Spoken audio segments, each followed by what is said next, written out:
Hi and welcome back to Reiki Original Key. My name is Susan McGrorty and today I'm going to speak to you about timelines. And the reason I'm going to speak about timelines is because I want to show you how we can use that to help us with the passing of a loved one. So when we use timelines, it's very different to therapy. Therapy is about getting into the actual event, speaking about it, dealing with it, accepting it, finding peace within it, finding a resolve, finding closure. So we don't do that with timeline therapy. Timeline therapy, what we believe is that the event has happened and the event cannot be changed. What can be changed is the emotions that we attach to that event.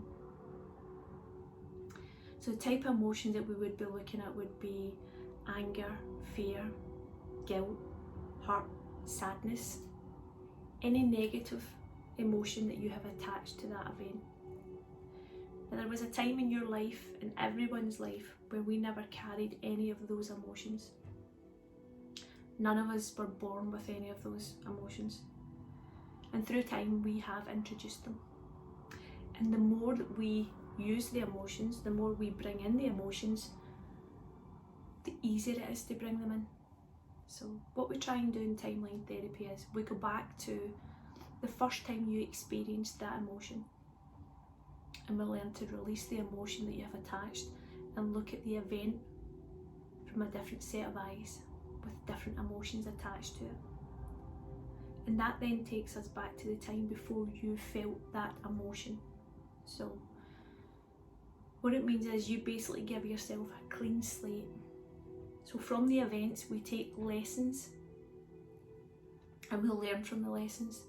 So whilst we will release the negative emotion from the event is still there. So I find, and from my personal experience, when I lost my father, for quite a bit of time I was angry. I was angry that there was nothing that I could do. I was angry that he passed in the hospital when he would have preferred to pass in the house.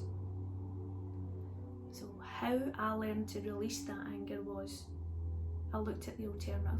I looked at why that decision was made and was that decision within my control. So for me, if he hadn't passed in the hospital and it had happened in the house, then I would have blamed myself for that, because I would have said I deprived him from expert help. So this is about taking that blame, that anger and that hurt and making it into a memory that you enjoy going back on. Not the passing, but the person. So my focus now when I think about my father, it isn't about the negative that I had attached, the negative emotions that I had attached to that point in time. When I think about my father, and it's taken me a long time to get there, because Reiki never came into my life right away, and timelines and everything else that we know and love about the universe now that we never knew when we needed it most. But every day is a learning day, so what we needed yesterday, we need something different today, and the universe is here to provide that. So from my point of view, I look at it now and I see the good times that we spent together. I also call him quite often, have conversations with him. When I'm driving in the car, I'll speak to him when I'm driving in the car quite a lot. And that takes me away from the place of where I thought, he's gone, I'm never getting him back, this is unfair, I'm angry, I'm guilty for what I've done. It's emotions that serve me or him no purpose.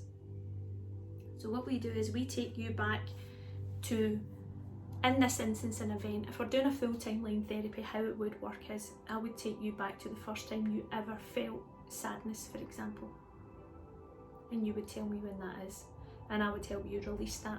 I would ask if there was a time before that that you could remember, and I would keep taking you back and back until you tell me you don't remember. And that then means that we have released the emotion that is attached. What it means then is the next time something happens in your future, you don't have a build-up of that emotion. So anger is a prime example. We are not born with anger. And you can have someone who is very, very angry in the present day, and we take them back to the first time they felt that anger, and that could be in the playground.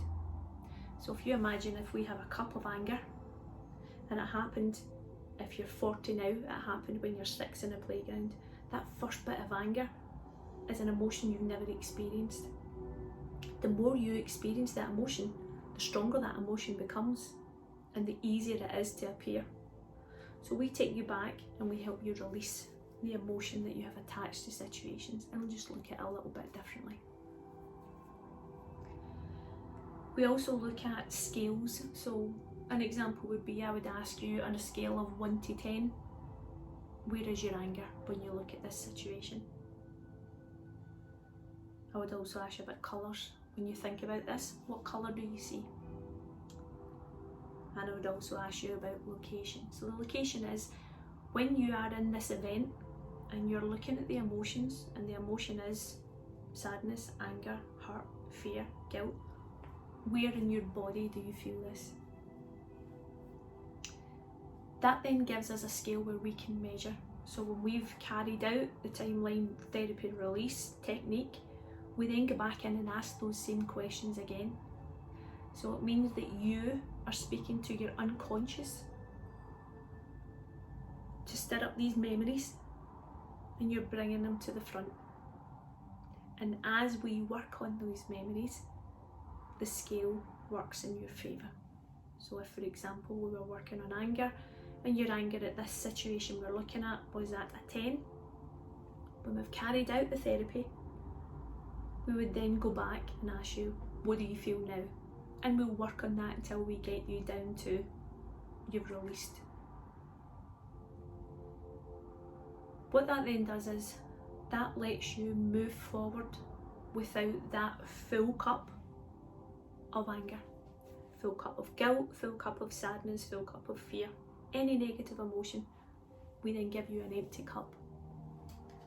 So the emotion will be there, it's always there, but what we have done is we've given you that empty space that hopefully you don't need to fill up again.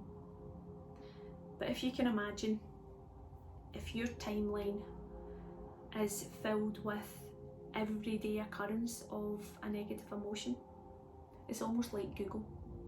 When you go into Google every single day and you type something in, that then becomes your recent feed. And if every day you have a bit of anger, every morning you wake up, the first thing that's in your feed is anger.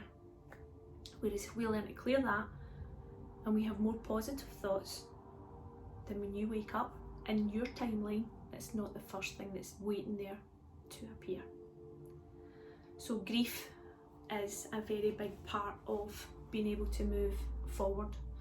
So as I say, we don't change the event will never change, but the emotions you attach will. So on that note, I'm going to do another wee video and I'm going to take you through a timeline therapy for dealing with the loss of a loved one. Another reason why I'm doing this is because it's only when you're at the other side that you know the amount of time that you placed in the negative, when we should be celebrating the person's life. So this is not a sticking plaster. This is a way to help you move forward. It's not something that I'm going to get you to go in and think about, talk about, experience. It's not about that. It is about looking at the emotion you have attached, why you have attached that emotion, and then moving forward from it. So I'm going to end this video so it's easier for you, because if you're going to do the timeline therapy, I don't imagine you want to listen to this again. So I'll record a video straight after this and I'll go through a timeline therapy with you.